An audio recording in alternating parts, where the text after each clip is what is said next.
ہم میں سے ہر شخص یہ خواہش کرتا ہے کہ میں اس ٹھکانے میں، اس جنت میں داخل ہو جاؤں۔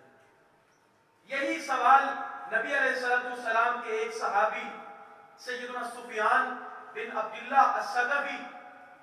رضی اللہ تعالی عنہ، انہوں نے نبی اکرم صلی اللہ علیہ وسلم سے سوال کیا، اور الفاظ دل میں اتر جانے والے الفاظ، قل لی فی الاسلام قولا لا اسأل عنہ بعدک او غیرک۔ دو احادیث کے الفاظ ہیں، کہتے ہیں یا رسول اللہ صلی اللہ علیہ وسلم مجھے اسلام کے بارے میں کوئی ایسی بات بتائیے کہ مجھے آپ کے بعد کسی سے اسلام کے بارے میں پوچھنے کی ضرورت نہ ہے۔ تو نبی اکرم صلی اللہ علیہ وسلم نے ان کو جو نصیحت کی، آپ علیہ السلام فرماتے ہیں قل آمنت باللہ ثم استقم، جنت میں جانے کے لیے، رب کی رضا اور اس کی رحمت کو پانے کے لیے بنیادی ترین عمل تم کہو میں اللہ کے اوپر ایمان لایا، اللہ کے اوپر ایمان لاؤ، ثم استقم، پھر اس کے اوپر ڈٹ جاؤ، تکالیف، مصائب، مشکلات، قربانیاں، کوئی صورتحال بھی ہو، پھر اس اللہ کے اوپر ایمان لانے کے عمل کے اوپر ڈٹے رہو، جمے رہو، ثابت قدم رہو،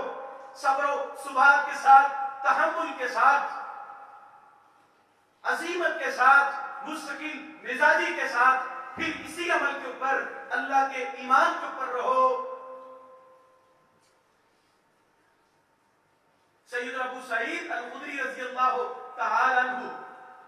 بیان کرتے ہیں نبی صلی اللہ علیہ وسلم نے جنت میں جانے کے لیے اللہ کی اتنی بڑی نعمت، نعمتوں والی جنت، پھر اس کے اندر داخلہ، اور اللہ بہانے، اللہ چھوٹے چھوٹے عذر تلاش کر رہا ہے، وہ جو خالق ہے آسمانوں کا، خالق ہے زمینوں کا، وہ جو سمندروں پہاڑوں کا رب،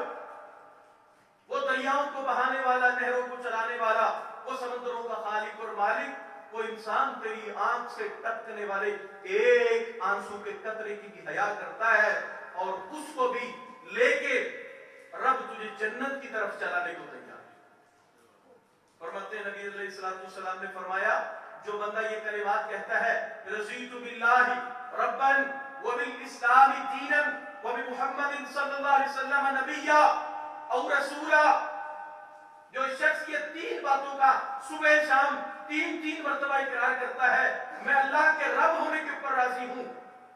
اور اسلام کو میں نے اپنا دین بطور دین اور قانون پسند کر لیا ہے، اور یہ تیسری بات، تیسری گواہی اور تیسری رضا کا اعلان کرتا ہے وبالاسلام دینا وبمحمد صلی اللہ علیہ وسلم نبیا، اور میں نے محمد کریم صلی اللہ علیہ وسلم کو اپنے لیے نبی پسند کر لیا، نبی مان لیا، ان کی ہر بات پہ عمل کروں گا۔ یہ تین گواہیاں جو صبح شام دیتا ہے، اللہ کریم اس کو جنت میں داخل کرے۔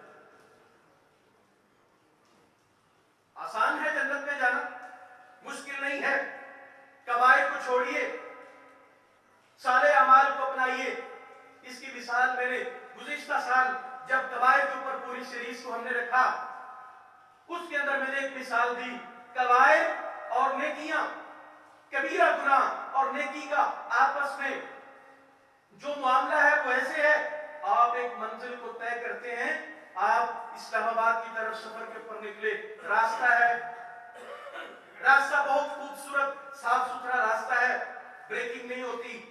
روڈ کے اوپر کوئی کھڈے وڈے بھی نہیں، روڈ خراب بھی نہیں، بہت صاف ستھرا راستہ ہے،